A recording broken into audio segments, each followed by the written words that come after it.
Hello students, आप सभी का हमारे यूट्यूब चैनल में हार्दिक स्वागत है।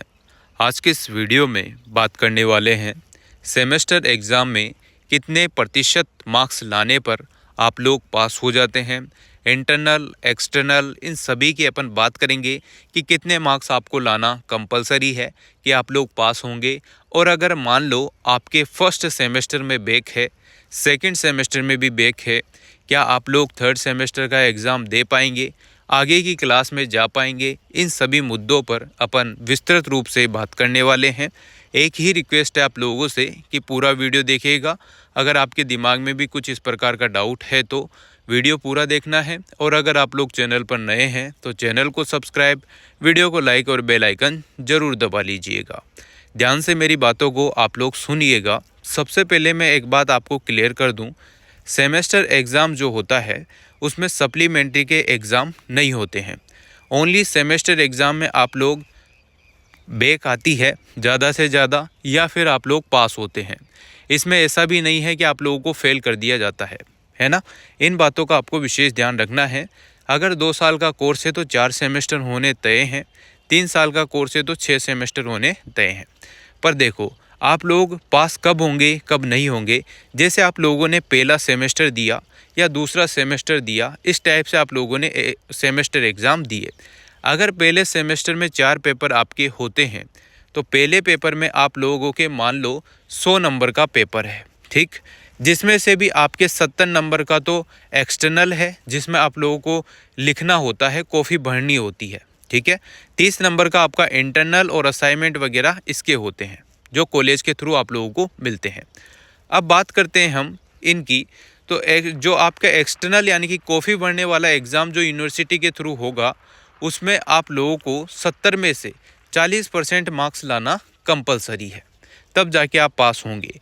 और जो आपका असाइनमेंट वगैरह है उसमें 30 में से आप लोगों को 12 नंबर से ऊपर लाना ज़रूरी है। यानी कि ऐसे तो 50% नंबर लाना ज़रूरी होता है, पर यहाँ पर 40% नंबर लाकर आप लोग पास हो सकते हैं, ठीक है ना। तो इसी प्रकार का प्रोसेस रहता है। टोटल जो 100 नंबर होंगे उसमें से आपको 40% नंबर लाने ज़रूरी है। इस टाइप से ये प्रोसेस होगा। फिर अगर हम बात करें दूसरे पेपर की तो वो भी वही सेम प्रोसेस रहेगा।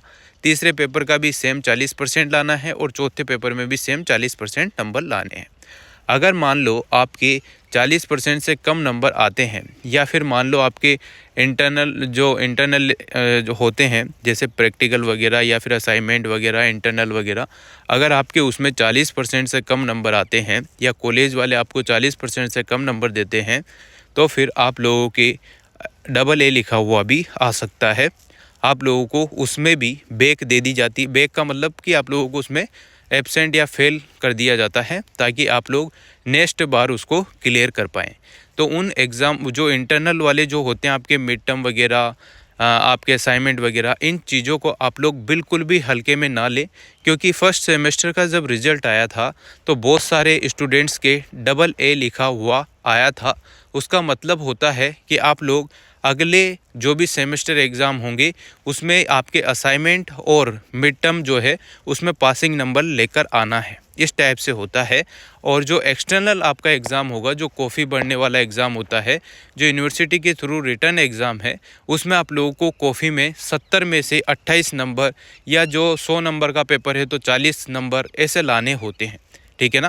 कहने का मतलब आप लोग 40% नंबर ज़रूर लेकर आएँ, तब आप लोग पास हो सकते हैं। अदरवाइज़ आप लोग फेल भी हो फेल का मतलब वही बैक होता है सेमेस्टर में।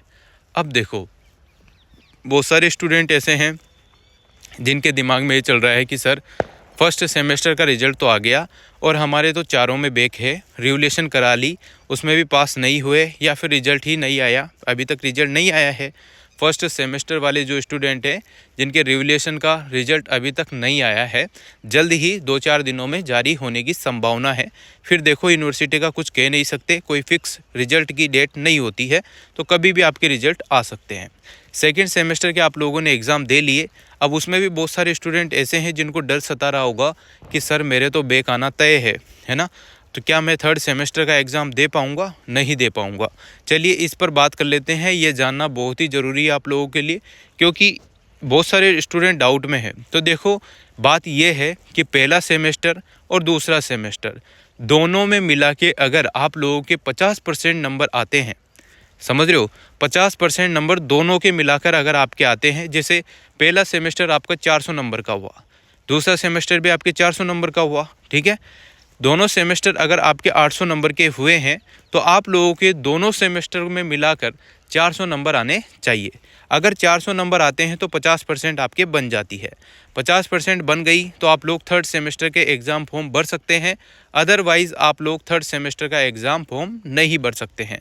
अब बहुत सारे स्टूडेंट्स के दिमाग में डाउट आ गया होगा कि सर मैंने पहला सेमेस्टर दे लिया, उसमें एक पेपर में या दो पेपर में 4 पेपर में ही बैक है, और दूसरा सेमेस्टर भी दे लिया, उसका तो रिजल्ट आया नहीं, पर थर्ड सेमेस्टर में ही तो मेरे फर्स्ट सेमेस्टर के एग्ज़ाम लगेंगे, क्या मैं दे पाऊँगा? हाँ बिल्कुल दे सकते हो आप लोग, है ना।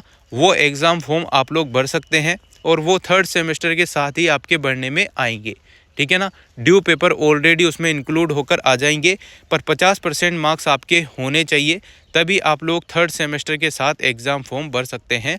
अदरवाइज़ आपको फर्स्ट सेमेस्टर के एग्ज़ाम फॉर्म ड्यू पेपर के भरने होंगे, ठीक है ना। थर्ड सेमेस्टर का एग्ज़ाम आपका मुश्किल ही लगेगा। और बाकी अगर चेंजेज आते हैं, फॉर्म भरने में आता है, तो आप लोग ज़रूर ए मित्र वाले से या फिर अपने कॉलेज में पूछ कर ही फॉर्म भरिएगा, ऐसे फॉर्म मत भर दीजिएगा, है ना, क्योंकि फिर बाद में आपको इशू हो। इससे बढ़िया है कि आप लोग पहले कॉलेज में कंफर्म करें कि क्या मैं थर्ड सेमेस्टर का फॉर्म भर पा रहा हूँ, नहीं भर पा रहा हूँ, है ना, ये बात ध्यान रखना है। और जिनके 50% आ जाते हैं दोनों पेपर दोनों सेमेस्टर पे में मिलाकर, अगर 50% बनते हैं तो वो सभी फॉर्म भर सकते हैं थर्ड सेमेस्टर और फोर्थ सेमेस्टर का, ठीक है ना। इन बातों का आपको विशेष ध्यान रखना है, क्योंकि जल्दबाजी में आप लोग गलती बिल्कुल मत करना। कॉलेज आप लोगों के पास है, कॉलेज के प्रिंसिपल है, बहुत सारे टीचर हैं, तो ज़रूर उनसे कंफर्म करो कि सर मेरे दोनों पेपर में अगर बैक है और 50% नंबर नहीं बन रहे हैं तो क्या मैं थर्ड सेमेस्टर दे सकता हूँ, नहीं दे सकता हूँ।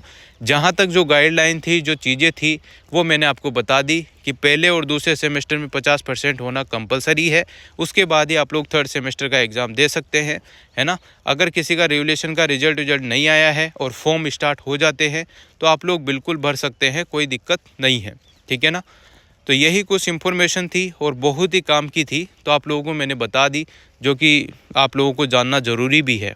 और फिर भी जो भी इंस्ट्रक्शन अगर आपके आते हैं तो आप लोग ज़रूर देखें सेमेस्टर एग्ज़ाम से संबंधित, ठीक है ना।